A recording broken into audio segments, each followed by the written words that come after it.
everybody, and welcome to another episode of Cruising Israel. I'm your host, Natalie. And I'm Max. Today, Max, we're going to the Sarona complex right here in Tel Aviv. Oh, we've been there before. I know we've been there plenty of times, but there's just so much more than meets the eye. People think it's just this contemporary hub for meeting up and shopping and exploring and eating at cafes, but there's actually underground tunnels. It used to be a German Templar settlement. Well, don't blow it all now. Let's get it on tape. Okay, fine. So let's head there now. Cool, let's go.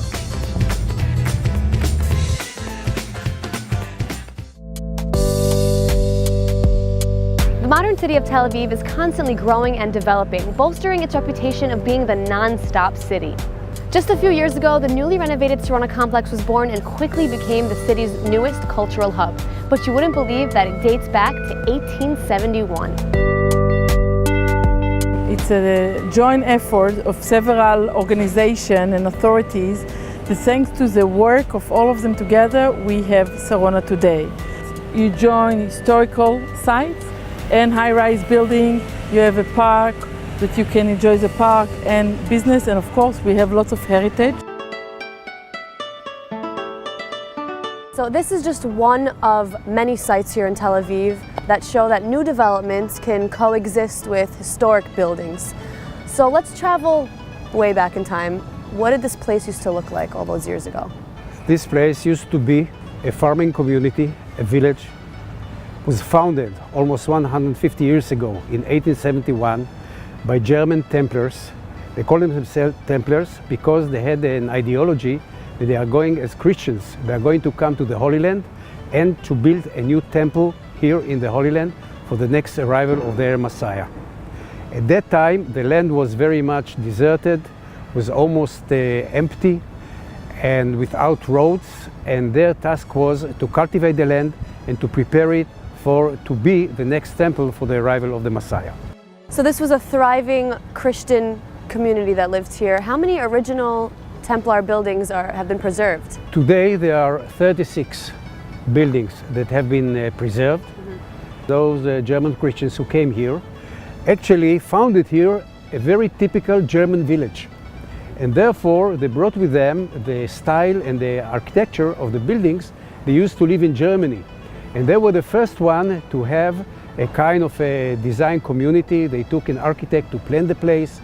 They were the first one to use tiles, red tiles, as you can see today, on their roofs.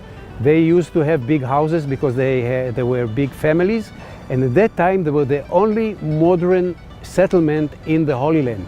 Bear in mind that Tel Aviv was founded only almost 40 years after. So let's begin the tour and find out more about Sarona. This is an oil press built by 1921 by one of the Templars family. And it was working until the 1945. And from 1945 until today, until the day they started the preservation of the place, all the machinery were left behind. Now, all these machines are completely functional behind us? Completely functional, yeah. You can produce oil with those machinery. Wow. So what do these, tell us about each machine here. This, for example, is the press. There's a separator between oil and water. There's another press. And the entire system is a system of a kind of a moving belt that from one engine you can operate many machines. It was invented actually in the Industrial Revolution in Germany. And this technology was brought here to Palestine by the Germans. Now, the people that sit and eat here at the cafe, they come to the back for a nice presentation? Yes, they can have their refreshment here in the coffee shop, which is very much recommended. And then they can ask them to operate for them the machinery. Nobody found any importance for this building. Nobody knew that this machinery can be operated again.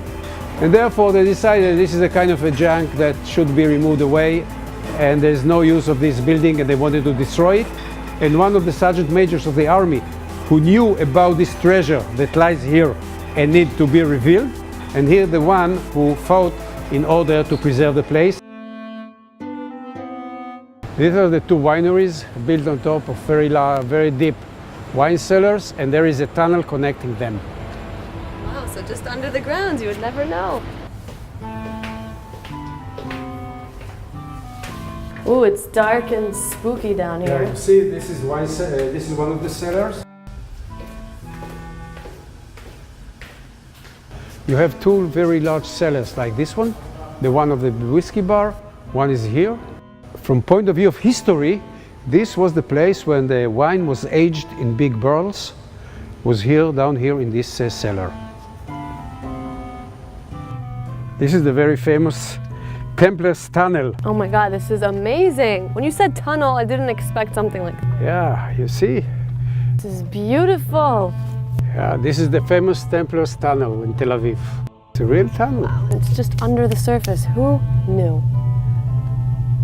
So this is all sand This rock? stand rock, and it was done by hammer and chisel. Wow. Just cut one piece after the other, take things out, and connect the two wine cellars of the two wineries. How long is this tunnel? Jeez. About 80 meters. And there is another surprise here, because it's not just a tunnel. We knew through the history of the place that it should be a tunnel. However, for many years it was closed. There was built a kind of a wall to the entrance of both sides of the tunnel. And only during the process of conservation of the wineries and for the entire Sarona project, finally we find the entrance to the tunnel. We clean it, and that's what we have now.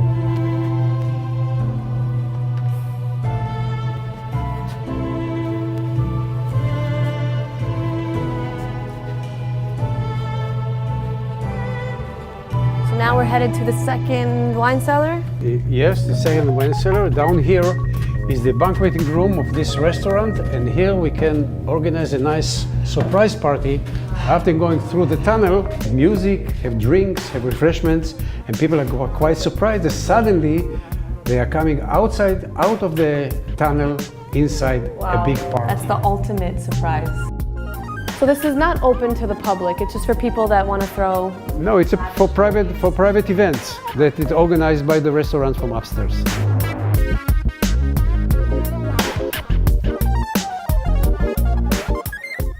So this museum is dedicated to the Templar community, right? Yes. And you said that it's very important for you, for people to see not only the modern Sarona, but also what went on all those years ago. Sarona is a very unique area, and we think it's the first place in Israel that was lucky enough to experience such an important conservation project. In this room, this is the first room of the museum. We talked about the beginning of the Templars, why the Templars arrived to Israel, who are the Templars. They left Germany, a very beautiful place, come to nowhere land. There was nothing here. They built Sarona 60 years before they built the first neighborhood of Tel Aviv, Neve Tzedek. There was nothing here when they arrived here. They consider the high-tech generation of the 19th century because they brought the modernity with them. The new machinery, the new agriculture, new design, everything. From what I learned today, the Templar community actually was a tremendous influence on Israeli culture. One of the most important contributions was the agriculture. And when you arrive to Mikveh Israel, for example, it was also designed by the same Templar, Theodor Zandel. He was the first planner, modern planner in Israel. They put the first one, the most important building is the synagogue, and above the head of the door of the synagogue, they put a picture of the plow, because a German plow considered to make a revolution in the agriculture in Israel. This is what Sarona looked like all those years ago? Yeah, and this is quite an... Unrecognizable. Yeah, it's an incredible story because in the year you can see 1898, this was the year that the German Kaiser arrived to Israel. And this picture represents the success of agriculture in the land of Israel. If I wouldn't tell you it was painted in Sarona, you can be sure that it was painted in Germany or in France or Russia. It's quite amazing to think that in the beginning, in the 1917, in the middle of nowhere, you have this kind of village. אנחנו נמצאים בפארק שרונה, שבעצם הרבה אנשים חושבים שזה קניות ומסעדות ובתי קפה, אבל בעצם אנחנו מספרים, מועצה לשימור אתרי מורשת, מספרים גם כן היסטוריה של כל שרונה, החל מהטמפלרים במרכז מבקרים שרונה, in Sarona Visitor Center. So, אתם מוזמנים לבוא ולבקר אצלנו.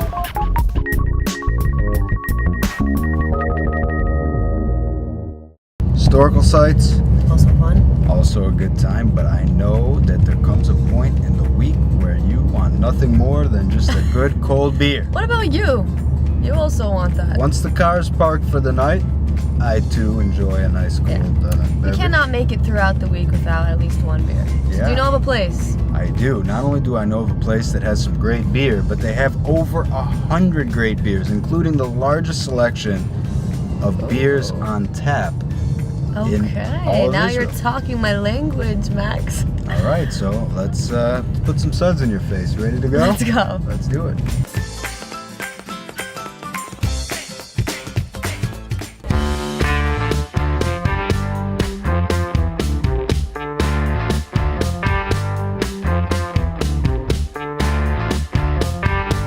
Enjoy a nice meal.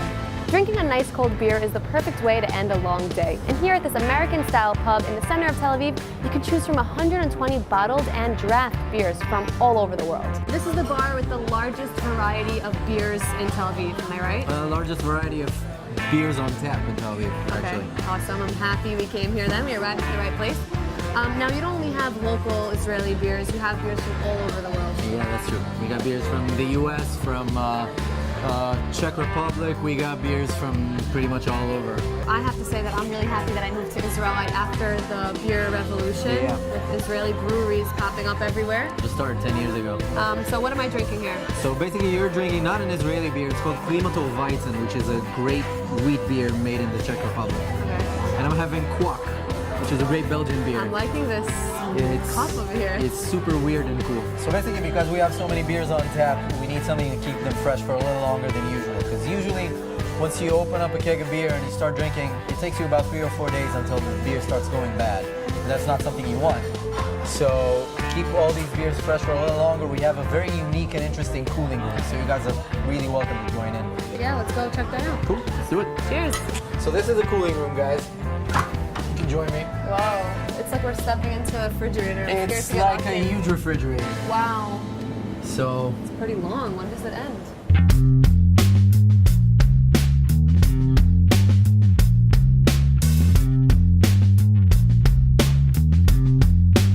as we said, we got 50 taps of beer here. We try to keep spares of each beer so we have something cool to drink. So basically we have around somewhere between 100 to 120 taps of beer, like kegs of beer at all times, which is quite a lot. We also keep each beer in different air pressures from our mixer, basically because each beer needs something different, so we give them each a different mix of gases. So it's under different pressures because wheat beers need something different to a stout, for example, which needs a lot less gas. I will try the Ronen, the ugly beer, please. I'll have the smoked stout. The what else? Good one. La Chouffe. The Chouffe. That's a classic one. St. Bernard's, please. Which one? The Abbot? Whatever, Done. doesn't matter. Take the Abbot. Guinness. Guinness. And the... I see you don't have Gold Star here. We don't have Gold Star here. It's not Number because we one don't Israeli support beer? it. Yeah. It's not because we don't support it. We actually have one of their beers here, which is the Gold Star Slow Brew. It's the newest one. Okay.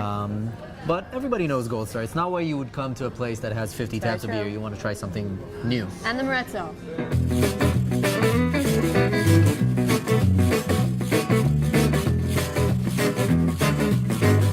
Here we have a nice variety of all different kind of beers, dark, light, Israeli, not Israeli. Exactly. Okay, so it's time for the tasting. Yep. What do you want to Starting try out first? with Ronen, the ugly beer. The ugly beer. Try, but first, before you drink it, smell it, just so you can figure out why they call it the ugly beer. It smells a little fruity, True. a little fruity, a little Fruity's, sweet. yeah. slightly floral. Take a taste. Yeah. It's not fruity and it's not sweet and it's nothing like what I It's just a said. very heavy IPA. Yeah. Very bitter. That's the whole idea. That's why they named it that way. Just the contrast between the smell and the taste.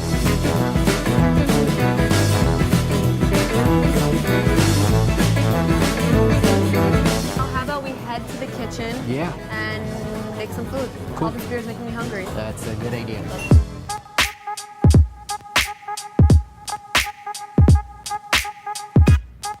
I would say it's probably something like a beer fusion type of kitchen because we try to mix stuff from all over the world, stuff that fits and suits well, that goes well with beer, basically. So we have some American barbecue style dishes. We have a couple of German style sausages. We try to mix things all over the world. Obviously, because we're in Israel, we have some Israeli food. Our customers are very varied. I would say we have a lot of beer connoisseurs. Obviously, that makes sense.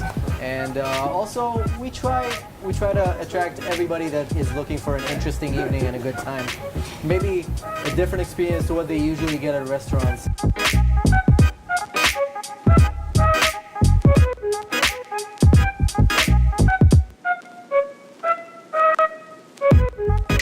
Would you look at this display? You really spoiled us. We're trying, we're trying. This is basically a regular dinner at Porter and Sons. So basically what we have here is traditional eggplant only with yogurt sauce instead of the traditional tahini that usually a lot of Israeli places, because we try to put in our little twist and everything. So that's one. We also have the sirloin romasco, which is a great dish with an amazing romasco dip sauce over here.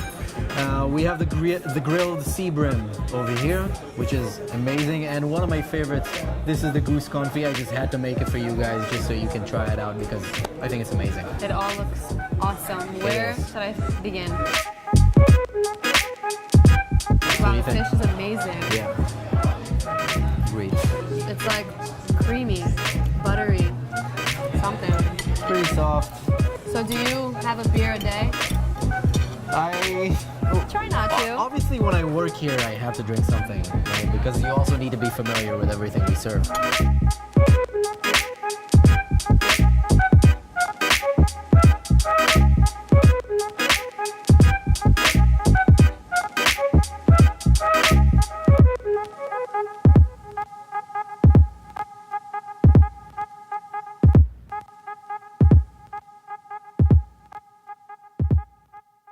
Now, we all know that Israel is the leading country in innovations and discoveries, but why don't we learn more about it and go to one of the leading research institutions to find out more? You got somewhere specific in mind? The Weitzman Institute. I'm sure you heard a lot about it. You know what? I've never actually laid my own eyes on it. Well, they offer tours around the campus. I heard it's a great campus. If you're willing to go and check it out. Let's do it. Let's go. Let's go do to this it. place and see it. Israel has long been a leader in science and technology, spawning many world-renowned institutions and universities. Today we're going to check out the leading research institute, the Weitzman Institute, here in Rehovot. The Research Institute was recently ranked 6th place worldwide by Nature magazine and 5th place in producing patents for technology. We believe that our secret is to our success is because we know how to cherry pick the best scientists and the brightest scientists, and we give them the freedom to research or to explore just anything that they want. Scientists from all over the world are given academic freedom here at the world-class institute and are encouraged to share and develop their theories. So, the Weitzman Institute plays a huge role in Israeli science and technology with new discoveries and innovations being made constantly. So are we going to catch a glimpse of this here at the Visitor Center? Yes, the Visitor Center, we're showcasing the various research projects that we are researching here at the Institute. We also have an interactive exhibition of our scientists talking about the reason why they became scientists in the first place, how they felt like when they realized they came across with something amazing, and a little dive into their world. Okay, so we're going to step into the world of science. Visitors are invited to explore the campus and the visitor center, which offers interactive educational insights into the research and discoveries taking place at Weitzman. So the first thing that you see when you come into the visitor center is some fundamental questions about the world. That's what we want to find out here. Our scientists work from curiosity and they want to understand how the world operates. So some of the things you can see here is a dive into the everyday life of a scientist. Behind me you can see a wall of our applications, some applications that came from the research here.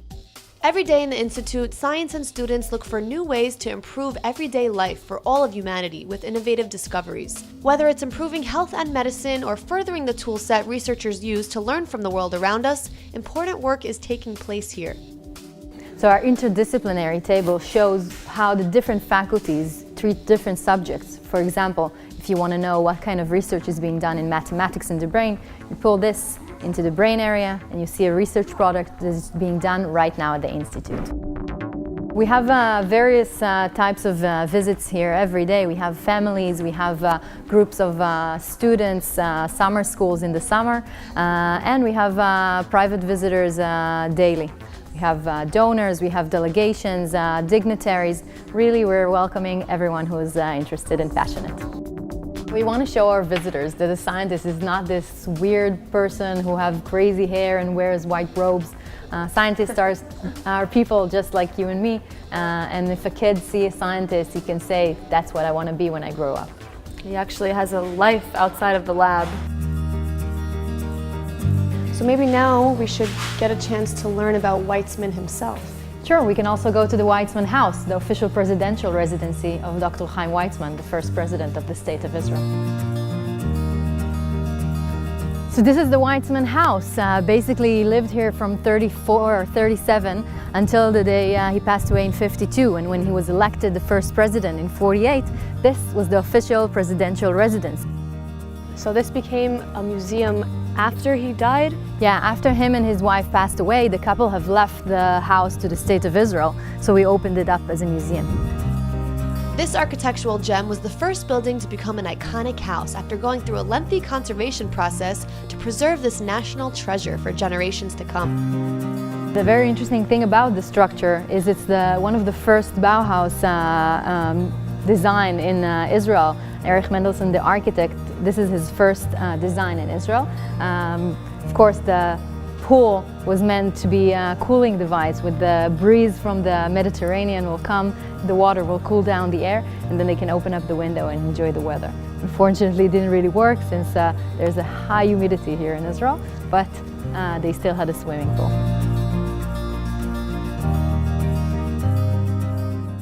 Well, that's all the time they gave us, but thanks so much for joining us for another episode of Cruising Israel. We couldn't be prouder to have you with us. And don't forget to catch us next time as we cruise the country and show you the best Israel has to offer. Bye.